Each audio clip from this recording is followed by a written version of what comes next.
It looks like Q&A is enabled, so feel free to ask questions throughout. I'll be joined by Marsh Gardner, who's worked with me on the project that we'll be talking about and this talk, and he may jump in and answer questions as they show up. Hi, Matt. Great to see you. Thanks for coming. Thanks, everyone, for coming.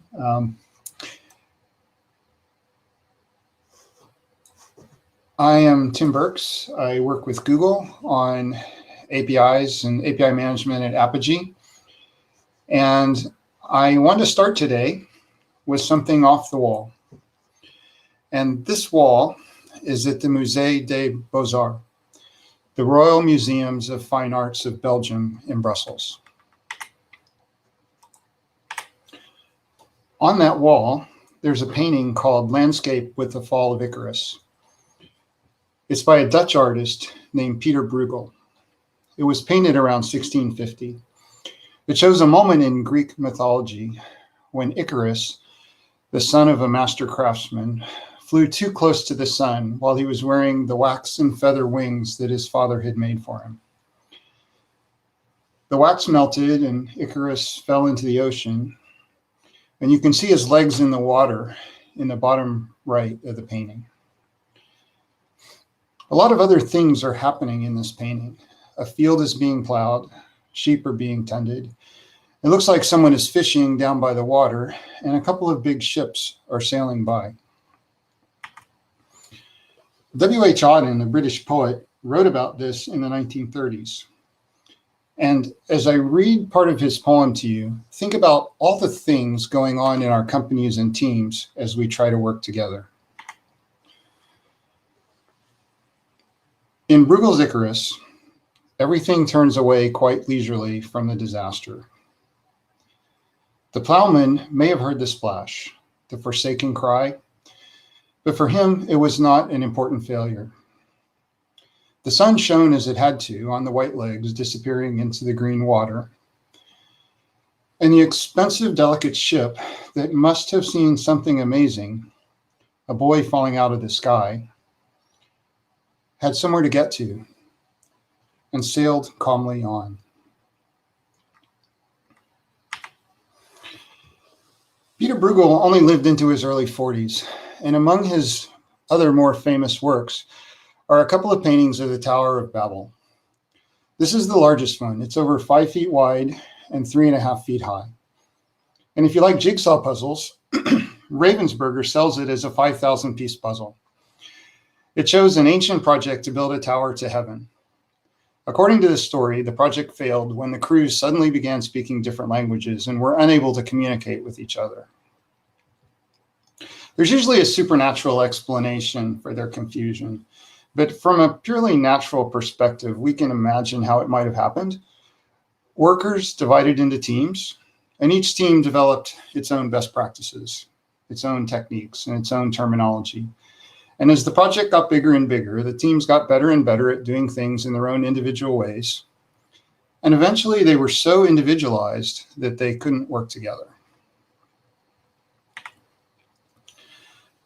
So here we've seen two stories about cooperation. In the first, there's an absence of cooperation as people go calmly along, unaware of the things going on around them, missing some truly unfortunate events and perhaps missing their shared responsibilities to each other. In the second, there's cooperation until there's a sudden breakdown when people can't communicate due to a lack of standards. What does this have to do with governing APIs? I think this. Governing is helping people work together. Governing APIs is helping people work together with APIs. And we can suggest lots of reasons for this. Here I've listed 3. Quality, we want our APIs to work well. Consistency, we want our APIs to be familiar and easy to use. And productivity, we want to build with our wheels and not keep reinventing them.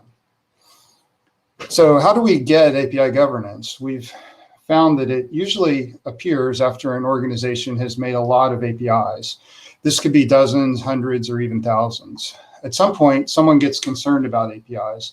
Maybe there's a security problem, maybe there are user complaints, or maybe someone thinks there's a lot of duplicated effort. Often there's an executive involved, and often there's a senior engineer who's assigned to lead. A team gets formed, and but there might be some resistance in the working groups to the idea of governance. But these teams are the teams that we would like to help. We'll call them API platform teams, and their job is to improve their organization's API. They need to gather information about their organization's APIs and then influence changes. So with that in mind, let's talk about API governance platforms. An API governance platform is the foundation that an API platform team will use to build governance of their organization's API practice. Here we're talking about the software and the tools that a platform team would use to govern their APIs. You might say this is a platform for managing API platforms. And for the rest of our time, I'd like to share some things that we think are necessary for an API governance platform. These requirements come from our own experience governing APIs at Google scale, and from listening to customers of Apogee, which has been for over a decade, has been helping companies build API platforms.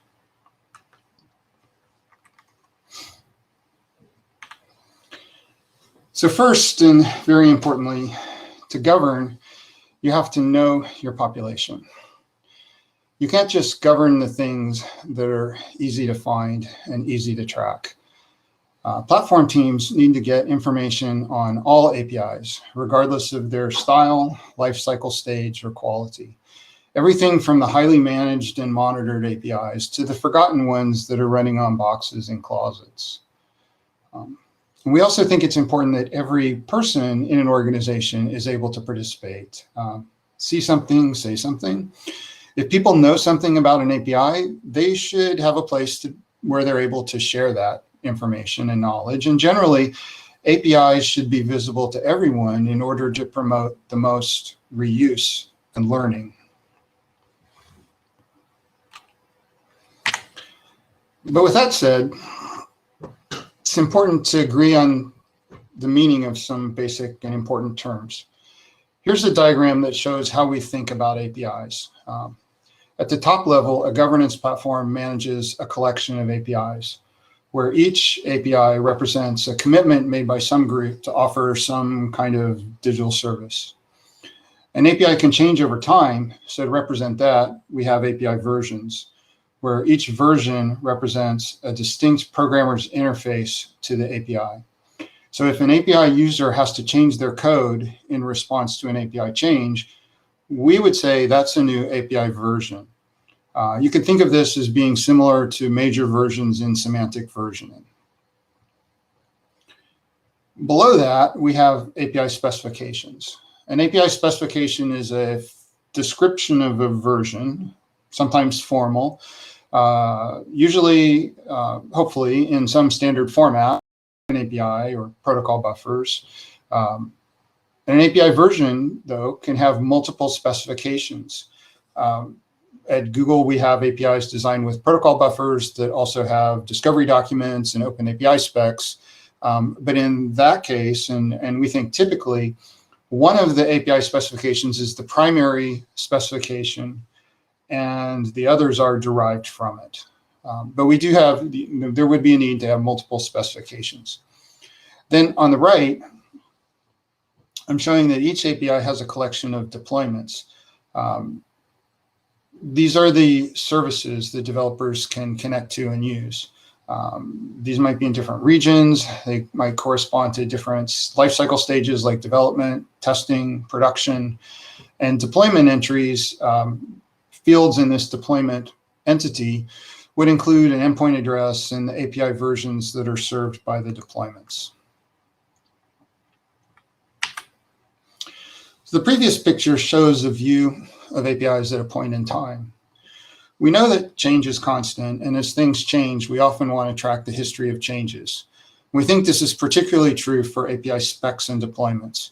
API specs, for example, might change in small ways that might be non-breaking, but still add additional documentation or new capabilities.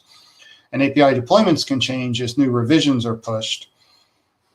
And to ensure that our rendered documentation matches our deployments, we might like to know which spec revision was used with each deployment revision. So a governance platform needs to be able to remember these revisions.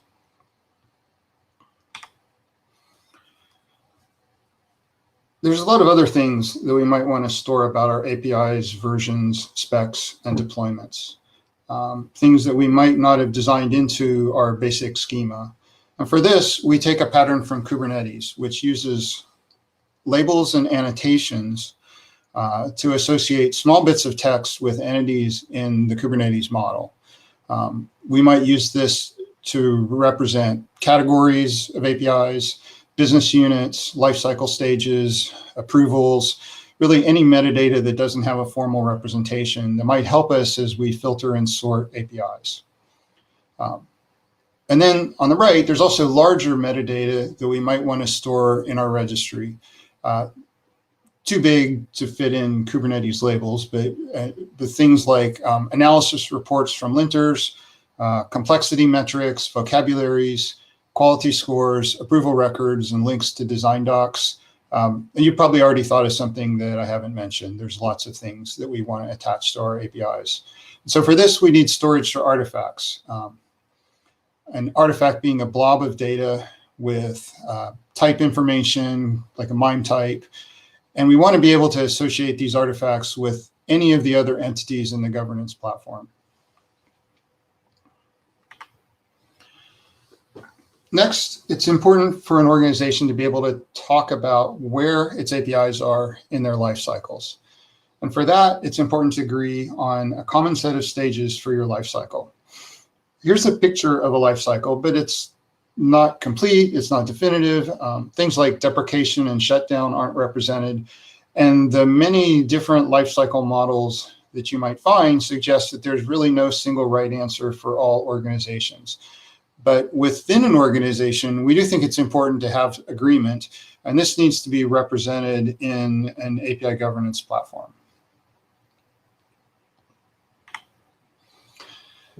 Next, how could I make a list of requirements and not include search? But search it's more than just a way to fill a data center full of computers. It's how we can help users discover APIs. And search helps the API platform team know about the APIs they're managing, but it isn't just for them.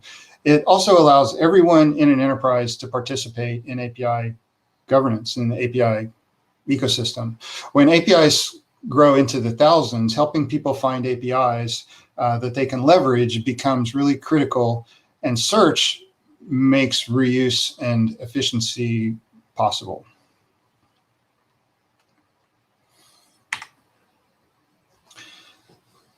Now, moving to something very API specific. Organizations need a way to express their recommendations and preferences about how APIs should be designed. They can do this with style guides. You may have seen the Google API style guide at aip.dev. As Google's APIs grew, our governance team developed standards about how APIs should be built and codified them in this style guide at aip.dev. It's growing, changing, and it influences the design of every new API and really every change to existing APIs at Google. Along with this standard document, we also have a linter that checks designs against our style guide. Now, a linter is not a style guide, and a website is not a style guide. The style guide is the collection of expectations. We'll call them guidelines. And then for each guideline, there are requirements, and we'll call those rules. These rules can be checked by linters, and all of this can be documented on websites. But for organizations to be able to build their own unique style guides, we think it's important to have a well-supported representation of a style guide. So here on the right, I've shown a YAML representation of part of our Google AIPs. You'll see that it lists guidelines, and within the guidelines, it lists rules. and then linters that can check those rules. And in this representation, you can even have multiple linters that are used to check the rules in the style guide. And we think this is important for allowing the expectations to come first and then making the tools that we need to follow that.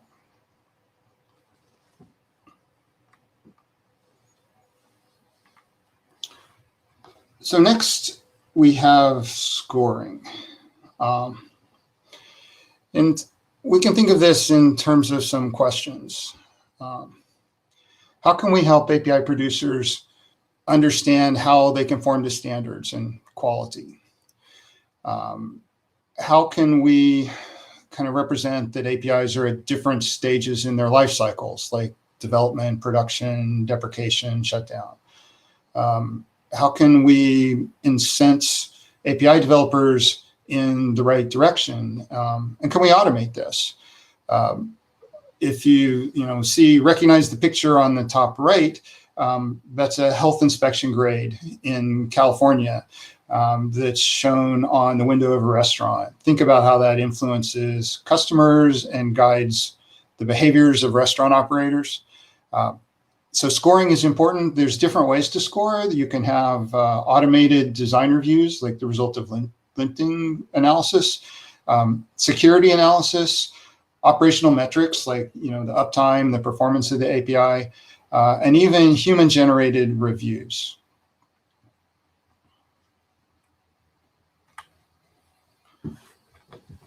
And now that we have scores, the next step is to build a way to regulate these scores and indicators. What would govern when an API could move into production? Or what allows a team to deprecate their API? There should be rules governing these transitions, and we could call those policies. And in the governance platform, we would be looking for ways to have automated controls to keep the governance platform in the correct or desired state. So we can imagine agents that look at the contents of the API governance platform and see the state of APIs and infer other changes, like maybe it's time to make a lifecycle change. Maybe all the approvals are available for that. To automate this, we take another idea from Kubernetes, and that's the controller. In Kubernetes, the controller is a software tool that takes a description of the desired state of a system, and it looks at the state of the system, and then it takes whatever actions are necessary to get the system into that state. So here I have a very simple representation of desired state on the right. We represent it with a file that we call a manifest. And this manifest says that for every OpenAPI spec that's in my API catalog, I should have a complexity metric. And if one is missing or out of date, then I should run this action on the last line to regenerate it. It's kind of like make, but for our API management platform. And with this controller, we can then start to build actions that update scores and lifecycle stages and other labels automatically based on criteria that a governance team chooses and customizes. And the API governance platform is part of a much bigger landscape. It's not just an application that's going to run by itself. It needs to work with other systems so that information can be automatically added into the governance platform, so that external systems can use information in the platform as truth, the platform as a source of truth, and so that external systems can take action on events that represent changes to things that we're managing. So if information in the platform changes, then there should be events, and external systems could do things based on that. As you might imagine, an API governance platform needs to have an API, and it should publish events, we think.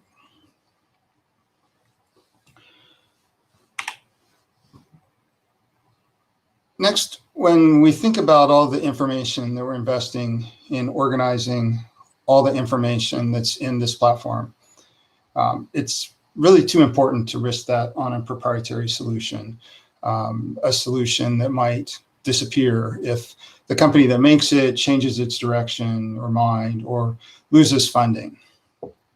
In other words, when we're relying on a proprietary system, we're taking a dependency risk. And if the information that we're managing is vital to our business, we really should know where the emergency exits are located. And we think the key to that is open source. And finally, the information that we're managing is the inner workings of a digital business. It's typically very important and central. So enterprises that use it will need enterprise features, strong access control, encryption, reliability, security. And if you're into enterprise software, some of these terms are familiar to you. And they're foreign to a lot of others of us as we approach this. But things like customer managed encryption keys, virtual private clouds, audit logs, role-based access controls, regions, SLAs, we think these should all be part of an enterprise API governance platform. So these are our 12 requirements for an API governance platform. Inclusion, a shared language, revision histories, metadata, an API lifecycle model, search, style guides, scoring, policies and controls, integration, open source, and enterprise readiness. Now, for the past year, we've been using these requirements to guide the design of an open source API for collecting and managing API information. We called this API the Registry API. It grew out of lessons that we've learned about API governance at Google and from research with our customers. We're sharing it, hoping to build some consensus and interoperability for our API governance systems, and we'd love to collaborate with you on it. I want to mention Marsh. So Marsh Gardner is the product manager for this and worked with me on the design and the development of a lot of this on this presentation. Greg Braille from Apogee also was very involved in this discussion. I think, particularly on open source, I went to Greg and said, I think this project should be open source so that people can add things to it. And Greg said, I think this should be open source so that people will trust it. And I think we've learned a lot from that insight and others. So I am really happy to take questions. I think Marsh has probably been addressing them, and they're over here on my right, so I'm going to look at that now. So Kevin says or asks, in scoring APIs, is there a subjective component as well? Are there ever exceptions made when the implementation drifts from the rules in a way that makes sense? The most direct experience I have with this is with linting. And as we've worked on this governance API, it's been actually governed by Google's API governance process. And that applies with a linter, it automatically applies a set of rules. And there are ways to get exceptions for those rules. So kind of the process is you commit your API description, the linter runs, and you can update your API description to ask for these exemptions, and then a human reviews that and would agree or disagree, or you would go debate or maybe make changes to your API. We've gone through a lot of discussions that Google Governance Project has actually really influenced us quite a bit in how we've designed this API.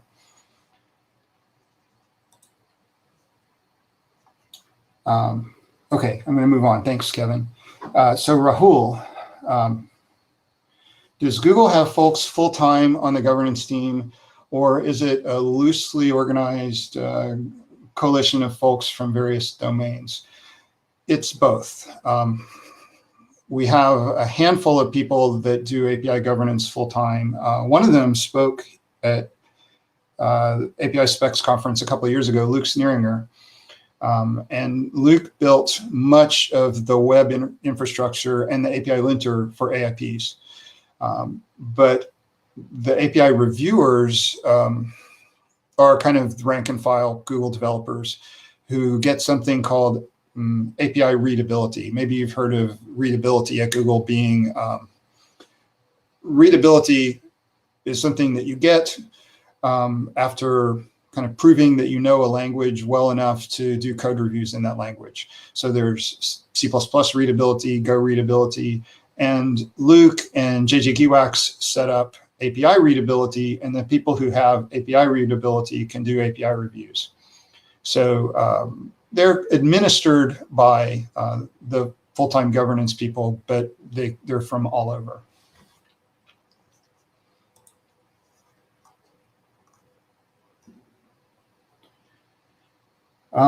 So back in the chat, Florian asked, what competencies and roles do you have in your platform governance team? What skills are needed? A lot of it is people who just know API design. But Luke, for example, comes into API governance from a team that we were both on previously that was building client libraries. And that team started out, Google has kind of gone back and forth between automatically generating client libraries and handwriting them because they both have advantages. And so kind of depending on the year, there was more emphasis on one or the other.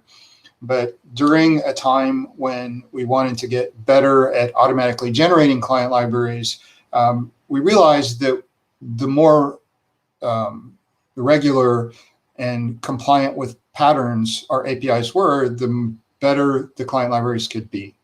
So a significant part of API governance came from the desire to produce better client libraries automatically. So, I mean, kind of at a lower cost. So that's one thing the senior executives care about, right? How many people do I have to pay to work on this? So we get to reduce the cost, but also still improve the quality of the experience. And like doing things like standardizing pagination means that in each of the languages that we support, we can have kind of a standard iterator that iterates through collections, regardless of what API it is, because the list methods in each API use the same way of iterating through that collection. But there's also some of the push for API governance came from the original team that I joined at Google, which was called the One Platform team, and that still exists. And that is API management for Google. So every API that Google produces mostly is proxied through a system that the One Platform team manages, and they are the gateway. So they kind of get to dictate to the API teams what those API teams get to do or what they must do in order to publish an API. And for example, one thing they told us was that we had to be very aware of locations. And these are like the geographic locations where data is located. And in our governance API, in the registry API, we have the idea that an API is a resource and a spec is a resource. And these resources have names. And the governance team, on behalf kind of the One Platform team, said your resource names have to have locations in them. Even though location doesn't really make sense for an API, it was kind of a guidance, it was a requirement just to kind of build the platform and work through that infrastructure. Let me move on to Rahul's follow-up. Given the volume of API reviews that might be necessary in the time investment, just trying to understand how much of this ends up being volunteering with the goal to do collective good. Yeah, I guess that's a bigger issue of what is citizenship in a company and how do you get recognized for doing things that are bigger than your own business unit's goals. And I think it's really true here. So the building a governance platform is to support a platform team that's not in the strongest position, because even though some executive may have said, we want you to do this, the income sources are in the teams that the governance team is trying to influence. And Matt and others can talk more about that. I'm kind of a tools person, but I've observed how difficult that is. We're out of time. It's 11:30, so I feel that we should close the session. Thanks everyone for coming and for your questions and comments. And I'd love to have follow-ups with anybody and everyone who wants to talk more about this. Thanks.